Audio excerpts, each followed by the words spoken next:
आणि सगळ्यांनी जाऊन आतली बातमी फुटली पिक्चर पाहणार की नाही? अरे आपले महाराष्ट्राचे कलाकार आहे, मराठी कलाकार आहे, आपल्याला सपोर्ट करायला लागेल ना. नाही ते बरेचसे नेते मुंबईमध्ये फक्त भाषाचा वाद पेटून आपले राजकीय पोळी शेकण्याचा प्रयत्न करतात. आणि आम्ही खरोखरी आमचे मराठी कलाकार असो, मराठी मजदूर लोक असो, काम करणारे असो, गिरी कामगार असो, सगळ्यांना सपोर्ट करण्याचं काम करते. आणि सिद्धार्थजी आपण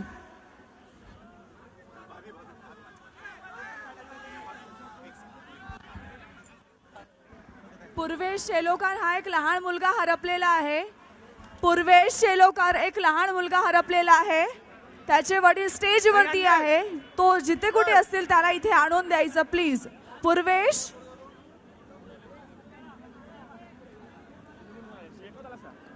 शेलोकार हा लहान मुलगा आहे जो हरपलेला आहे. जिथे कुठे असतील त्याला कृपया करून स्टेजवरती आणून द्यायचं. त्याचे वडील इथे उभे आहेत. आता सिद्धार्थजी, आता आपण खूप सिरियस झालो बरं. आतली बातमीची भीती लागली आपल्याला. आता फोन चेक केले तर सगळ्यांच्या बातम्या फुटतात. आम्हाला 15 वर्ष झाले. तर सिद्धार्थजी आता आपण आले आहे. आमची अमरावती जे कोणी येते तो एकदा येऊन थांबत नाही. तुम्हाला नेहमी यावंच लागन. आमच्या लोकांना बोलवायचं ना दरवर्षी. आता दरवर्षी बोलवायचं आहे तर आमच्या लोकांच्या चेहऱ्यावर हसत आणा लागन ना. दादा माझी पर्सनल विनंती आहे, राजकीय लोकांना आम्ही हसणं खूप कमी येते आणि तुम्ही हसवता जास्त. तर आता काही बोलून आमचे अमरावती लोकांची चेहऱ्यावर एक चांगला हास्य तुम्ही आणून द्या, एवढीच विनंती करते. धन्यवाद. नमस्कार नवनीत मॅम, तुम्ही एवढं आग्रहाचं निमंत्रण दिले ते दरवर्षी येणार. आणि आत्ताच रवी सर म्हणालेत की हनुमानगडीच्या उद्घाटनाला मी नक्कीच येईन. पण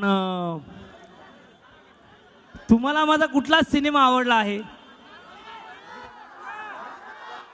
ढोलकी, दे धक्का. हा, ते मला वाटलं की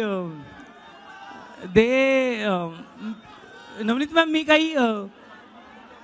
काही माझ्या सिनेमातले डायलॉग्स म्हणतो जे यांना आपल्या मायबावर्षी प्रेक्षकांना माहिती आहेत. एक तर मी एक सिनेमा केला होता दे धक्का नावाचा. तुम्ही आता काही मंडळींना जरा ताकीद दिलीत, कोणाचे मोबाईल गेले तर याद राखा. तर त्या सिनेमात माझी भूमिका तशीच होती, पण मी अजाणतेपणे सगळं उचलायचो.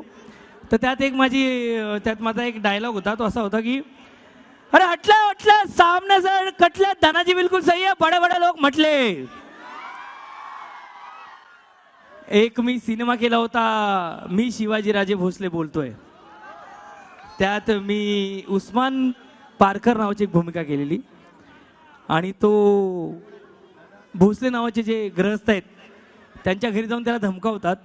तेव्हा ते म्हणतात की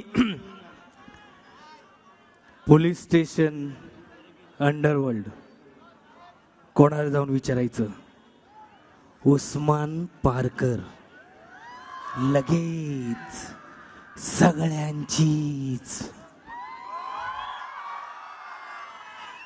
तुम्ही हिंदी सिनेमे खूप पाहिले. ज्या सिनेमाने माझं खरंच आयुष्य पलटलं तो सिनेमा होता गोलमाल.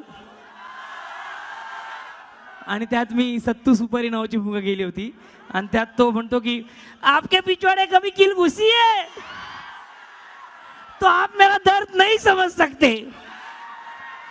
पण खूप छान छान गोष्टी आहेत. आता थांबायचं नाही हा सिनेमा केला होता. आपल्या BMC कामगारांच्या जीवनावर आधारित होता तो. तर मला त्यातून एकच गोष्ट वाटते की वाट वाहू दे दाही दिशा, आता थांबायचं नाही.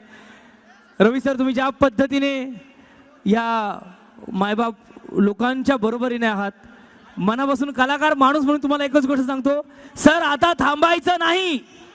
एकदा रवी सरांसाठी जोरदार टाळ्या होऊन जाऊ दे.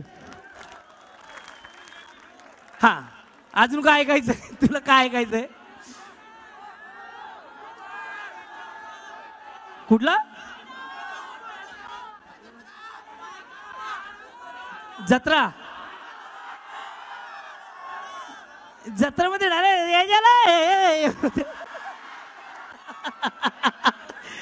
जत्रेमध्ये डायलॉग नव्हते ना. कुठला? याच्याला मामा माची गेला मामा. पण हे काही जे काही मॅम, मी ना 2000 पासून काम करतोय आणि हे माझ्या कारकिर्दीचं 25वं वर्ष आहे. म्हणजे एक सर्वसामान्य कलाकार आपल्या इंडस्ट्रीत 25 वर्ष टिकू शकतो, त्याला एकमेव कारण आहे, हे महाराष्ट्रातले मायबाप रसिक प्रेक्षक तुमच्यामुळे मी आहे. आज जे काय गोष्ट घडते ते माझ्या आईवडिलांच्या आशीर्वादामुळे आणि महाराष्ट्रातल्या मायबाप रसिक प्रेक्षकांमुळे. मी फक्त एकमेव नाही, प्रत्येक मराठी कलाकारावर असंच प्रेम करा, कारण आम्ही प्रत्येक मराठी कलाकार सामान्य असतो. जे काय आमच्यात असामान्यत्व येतं ते तुमच्या प्रेमामुळे येतं. मराठी सिनेमावर, मराठी कलाकारावर प्रेम करा. नवनीत मॅम, पुढच्या वर्षी पण मला बोलवा, मी येणार, म्हणजे नक्की येणार. आणि रवी सर, बजरंग भाईंना भेटायला तर मी नक्की येणार, 100% येणार. जय हिंद, जय महाराष्ट्र. धन्यवाद. एबीपी माझा, उघडा डोळे बघा नीट.